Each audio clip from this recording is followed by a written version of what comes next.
Kalan.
May sabihin ka?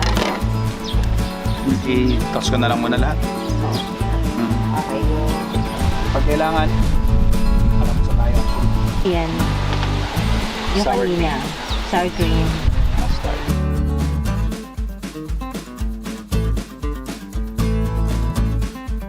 Once na nakuha na natin yung consistency. Once na nakuha na natin yung consistency ng sauce na gusto natin, for me, ito yung perfect.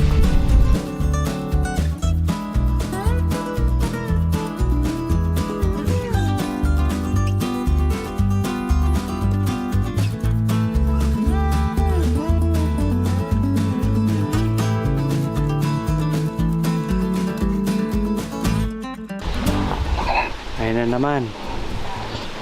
Gugulo ka na naman eh. Siyempre. Ano to? Beef stroganoff. Ah. Kailangan ba buo? Hindi naman, kaya tikman mo lang. Paano ko hatiin? Ba? Ayan na, tinatapos na. Ay, hindi pwede mo punin buo. Camera. Kasi nasisira, aluwag ng battery holder ng camera. Rate mo na lang 1 to 10. Sarap. Parang 10. Malambot yung beef. Tapos sakto na yung luto ng pastats. Masarap yung sauce. Hindi masyado maalat. Creamy. Yo. Halo-halo tayo. Ito. Beef stroganoff. Ha? Sarap to ah. Sige ma'am, paglagay. Okay nga ako na. Lasa. Paalis ako muna. Dami pa yan ha? Ha? Marami pa syempre. Basta kainan. Tapos kwento mo yung lasa. Yung lasa. Charot. Joke lang, chef. Masarap kasi chef, pagod ako eh. Galing akong Yung beef tignan mo. Sabi mo na masarap eh, na si chef. masarap. Sabi niya chef. Palapit na daw si chef, sabi daw niya masarap.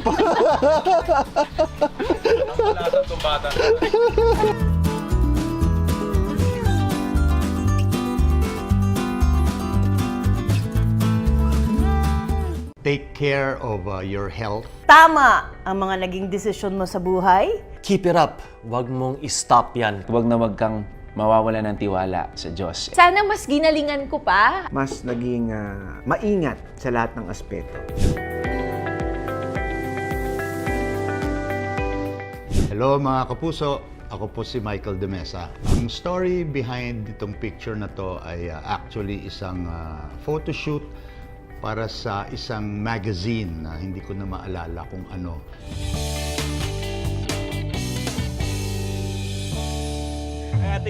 Food Explorers!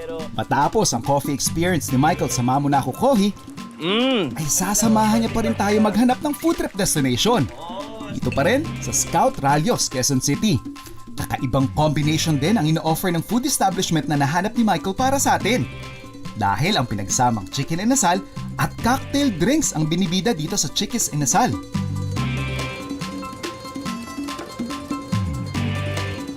Wow! Lasang-lasang whiskey shot! Last May, nag-add kami ng section wherein we added na parang bar selections and offerings for Chickies. So, starting as parang chicken inasal, now we're offering different cocktails din. Surprisingly, for the concept kasi, we already operate different bars na rin naman. For inasal, it's parang pinaka-concept namin is more on the Bacolod style. It's one of the best sellers that we have when it comes to the mga boodle selections namin. So that's the one na pinaka-highlight namin when it comes to other third-party apps and mga party bookings that we serve, yung mga bulk orders namin. It's really the inasal that's really moving well. Sa amoy pa lang nako, napakasarap and ready na ako umatake kasi talagang sulit na sulit dito ka sa Sulit Boodle. Ayan, meron pa tayong chicken, pork, rice, at may egg pa. Tapos ito naman, ang ganda ng basket nyo. Itong bucket natin is the Kansi Fried Chicken. Kansi Fried Chicken siya dahil marinated in kansi. So iba talaga ang lasa nito sa typical fried chicken natin. Nako, ready na ako. Attack! Let's go! Masarap siya kasi ang juicy ng chicken. Nandun yung kansi flavor yung may pagkaasim. Overall, masarap. Mga ka-food explorers, pati din yung pork nila. Ako napaka-solid. Tikman natin naman with egg. Salted egg. Kung na-curious kayo kung ano tong sauce natin, ito ay actually kansi gravy. Unique nito. First time ko tikim ng kansi gravy na sakto sa ating kansi fried chicken. Chicken inasal. So itong inasal na to, may pagka-Bacolod inspiration siya. So may pagka-asim din ng konti. And as you can see, so itsura pa lang, i-dip na natin sa kansi gravy. Ayan, tikman natin. Recommend ko talaga tong Sulit Boodle na for 2 to 4 people. Sulit na sulit, kaya ubusin na natin to. For tonight, ang una natin gagawin is yung longgan na cocktail. So, this is parang soju and gin-based na drink. Tapos meron siyang basil and longgan syrup. Very refreshing na cocktail. Excited na ako para sa ating happy hour. Wow! Masarap din to. May fruity naman siya. Fruity tong flavor niya. Tapos ito pa, fresh longgan on top. Kaya okay to. Lasang-lasa din yung basil. Personally, favorite kong gawin as a bartender here then is yung mani. So we make our own local peanut na syrup. Tapos medyo may pagka-creamy and horchata yung dating ng cocktail namin. Ito naman, I'm excited to try this. As you can see, ganda ng presentation. Ito yung mani cocktail. Wow!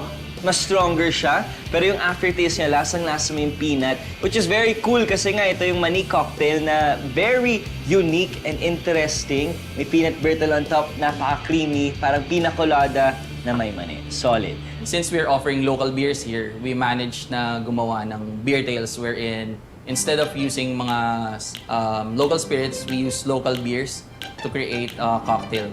Itong antibiotiko. So, ito yung pinaka-fast-moving namin. Beer version ng penicillin cocktail.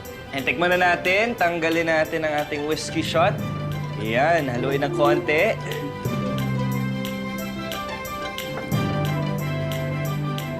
Wow! Lasang-lasang whiskey shot! Kasi nasa taas nga siya, so make sure haluin ninyo. Pero other than that, masarap yung pagka-beer flavor niya. So yung first stop ko today was at Chickies. Ako, napakasarap. Sulit na sulit, lalo na sa Sulit Boodle. And of course, yung Kansi Fried Chicken na favorite ko. Pag inasal, talagang pag gutom na gutom eh. Kasi iba yung busog mo pag chicken inasal. Tapos may rice ka pa, chicken oil.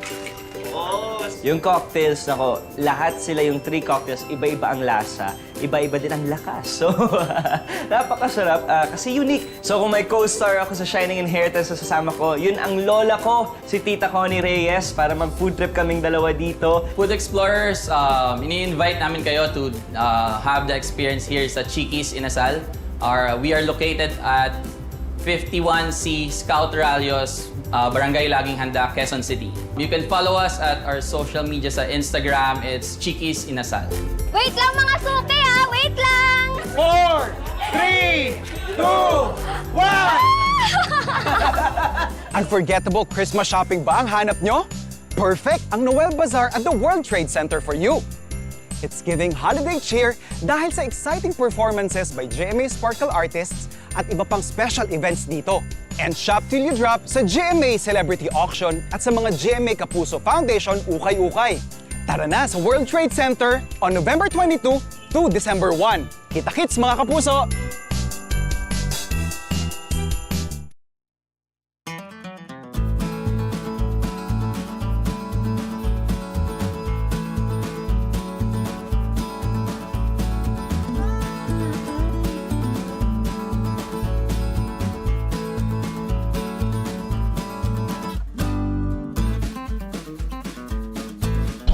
Hello Food Explorers! Gumagawa tayo ngayon ng pako gisado.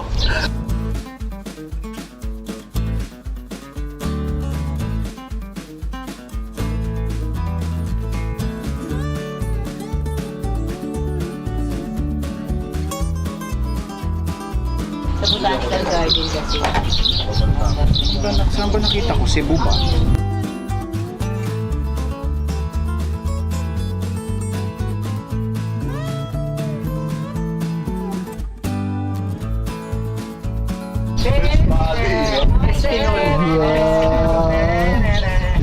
Sige. Tigilin mo. Pwede na nating ilagay yung ating pako. Oh, yan oh. Diyan yan eh.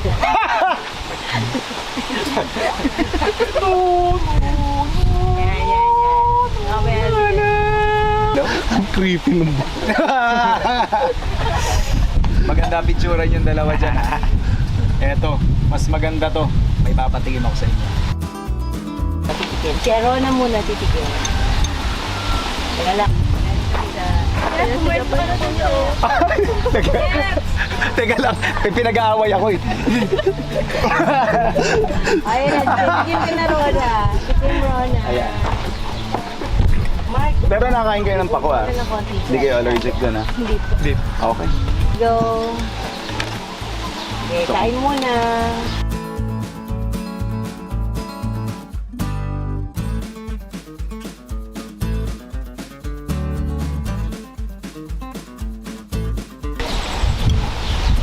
Kumain na ba kayo? Para naman Tensionado kasi yung topic ko eh. Baka sumabit. Nasa alanganin si paring Mark eh. Namumula. Kaya gagamitin ko yan. Kasi wala ka naman, walang audio. Sabi nila pag lumabas ka sa TV maganda mangyayari sa buhay mo, ba't hindi po ganun sa buhay ko? Inaway ako ng girlfriend ko.